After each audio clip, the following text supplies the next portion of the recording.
really high stakes. I got more at stake than Philly. Shopping sprees, copping 3 dudes fever. Yeses, fully loaded.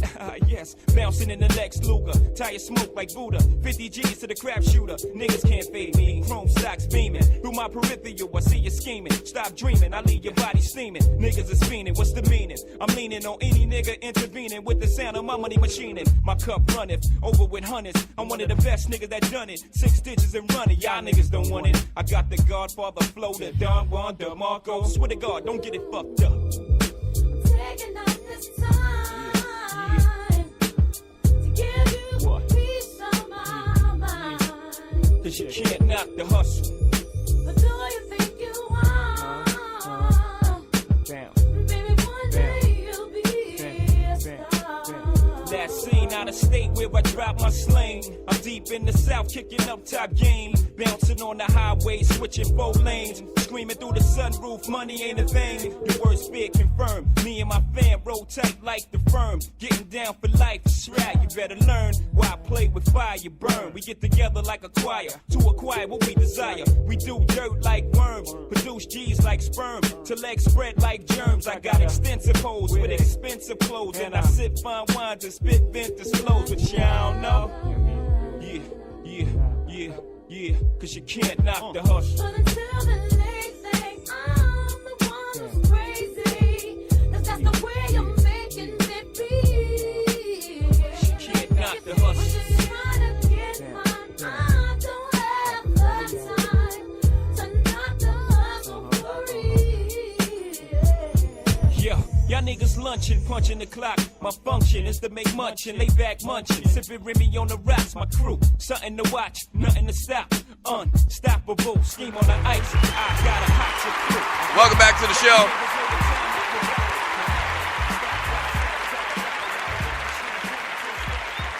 Welcome back to the show. You're listening to the Doug Stewart Show. Yes, your mic is on, sir. I got a check. And the mic guy ain't got a check. That's true. That's true. I've screwed that up so many times. I get it. What up, though, Stewies?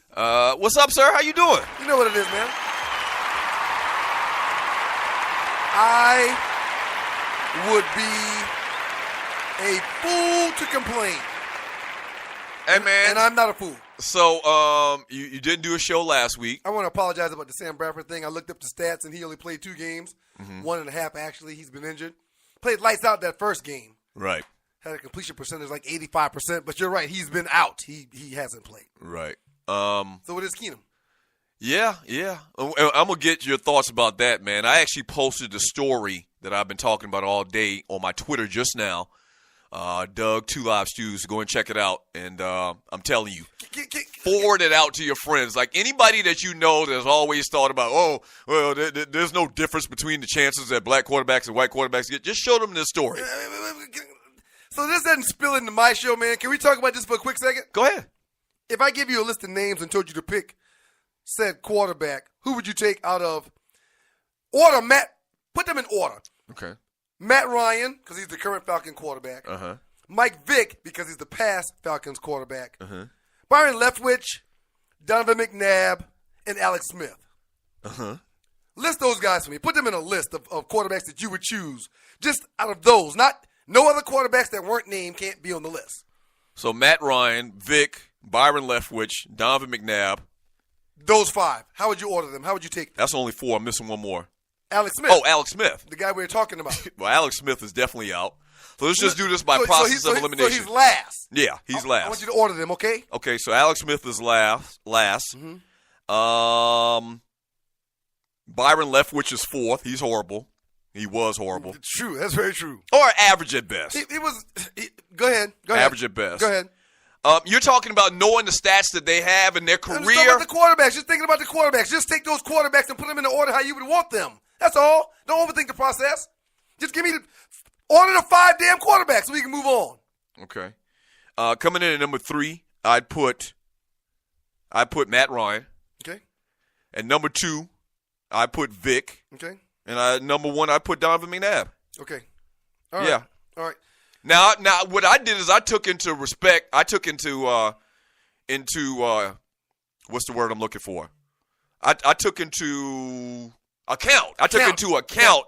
their overall talent level, and if I switch this guy with this offense, or if I put this guy with that offense, would they be able to succeed or not? I'm not going to argue you doing that, but I don't like it because we can't switch those guys, and if we did switch those guys, we don't know what said coach and or coordinator would do different with that person's talent versus the other. It's hard to do. I'm not arguing that with you because I understand. Right. That's what we do. Right. But that really doesn't work.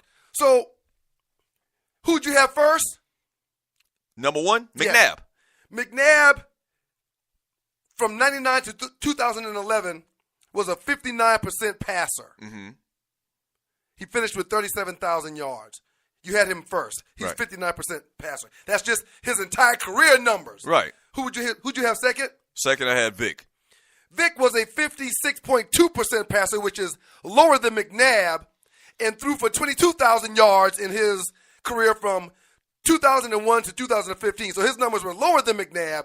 Overall, 15,000 yards less throwing, right, and 3 percentage points lower. Who'd you have at number 3? Yeah, but let me stop you right there. Yes. You're not factoring in, just like they always do, you're not factoring in his rushing yards, which I think are just as valuable. Okay. If you're talking about moving chains and winning football games. I agree. Yeah. I agree. Right? That's fine. I agree. Right. I did not factor in either of their rushing yards. Right. Next quarterback. Matt Ryan.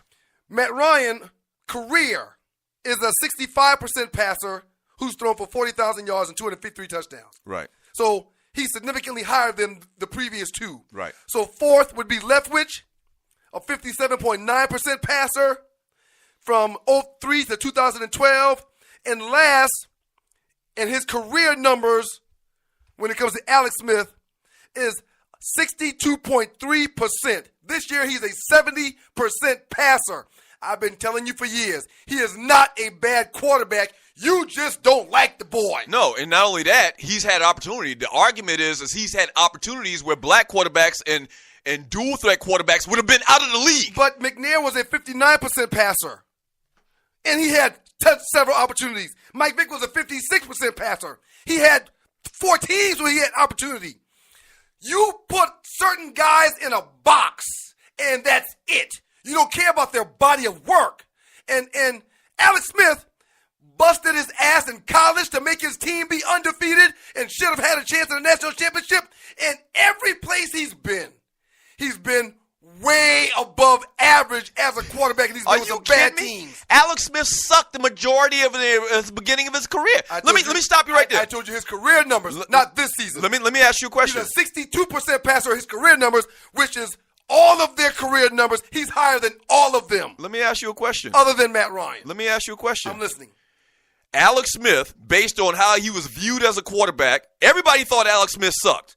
And you're giving me these numbers. I don't know the background behind these numbers. The numbers are his numbers. There's no background to know. Hold on. You don't need to know. Every time he's ever played an NFL game are in those numbers. That's where they came from. It's what he's done. What do you mean you didn't know where they came from? That's what he's done. Well, numbers lie all the time. I say that all the time. Okay. Numbers lie all the time. All so right. we've never really agreed on that. Okay. All right. This is like a lot of people say Tony Romo's, because of his number, a better quarterback than Troy Aikman. Right. I'll ask you that question, Mr. Numbers Guy. Mm-hmm. Who's a better quarterback, Troy Aikman or Tony Romo? I would much rather Troy Aikman because he was a clutch quarterback. Point proved. I would take Dak Prescott over Tony Romo. Point proved. Okay. Bottom line. All right. Point proved. But Dak Prescott don't have half the numbers Tony Romo, but using your eyes, you say Dak Prescott and Troy Aikman are better quarterback. Use your eyes on Alex Smith. Alex Smith has sucked his entire career. If you take Dak's first 2 years and weigh them or compare them to Tony Romo, he's much better.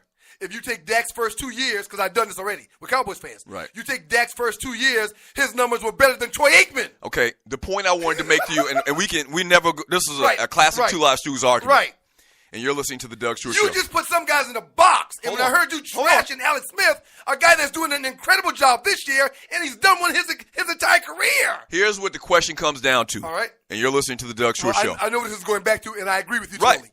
Well, you do agree with me. Right. The question I was going to ask you is, do you believe the niggas sink or they swim?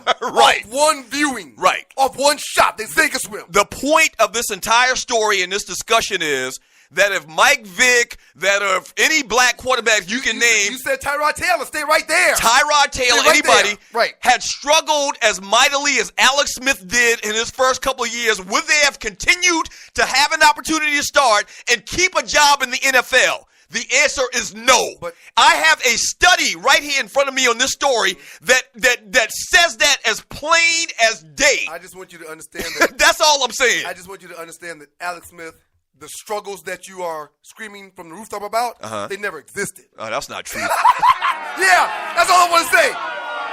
He's overall a 62% passer. Yeah. Yeah, I mean, McNabb, who played on a better team with better talent his entire career with the same coach, is nowhere near that. Right. That's all I wanted to say. Yeah.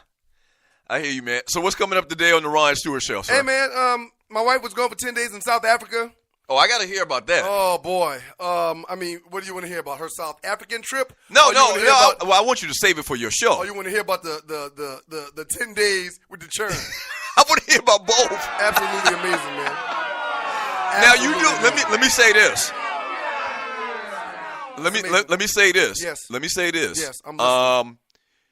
With you watching 3 children, small children, Small for 10 children. days, That's the thing. You got to add the small part. that equates to like a 5-year pass to do anything the fuck you want to do. Am I right about that?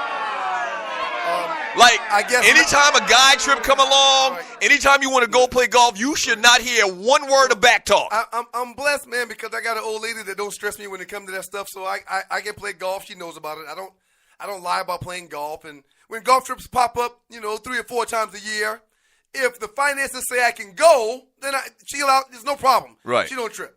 But I felt the same way, man. She was gone for 10 days, and I said, 10 days with 3 little kids under the age of 7? I'm going to pick her up and take her home, and then I'm getting out. Right. And then I might not come back for the next few days. I was home within a few hours because she needed something. Right. I got to do so. Can you come and stay with the kids while I'm What? the very next day? The nerve of you, the woman. very next day. Right. So, hey, man, it's episode 16 of the Ryan Stewart Show going down on TwoLoudsNewsRadio.com here in a few minutes, man.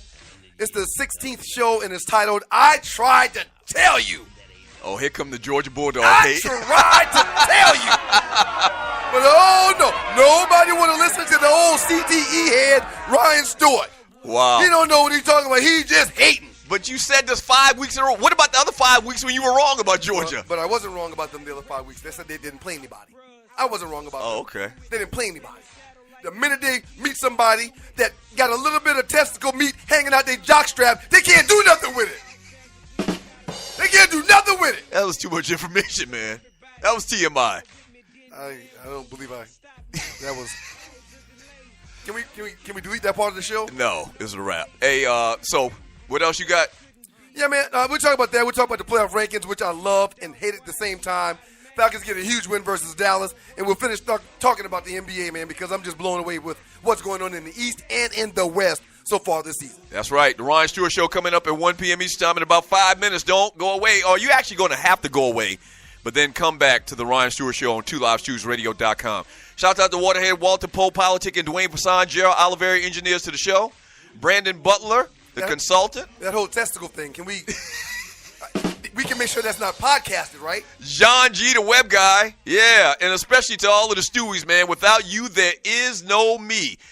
Big ups. Thank you very much. We will be back tomorrow. The Doug Stewart Show will be back tomorrow. Same Doug Stewart time, same Doug Stewart channel. Don't forget tonight, the Kicking It With Kesey Show, a special Kicking It With Kesey Show, the Old Man versus the Millennial Show. You don't want to miss it. All here on Two Live Shoes Radio Network. Ryan Stewart coming up next.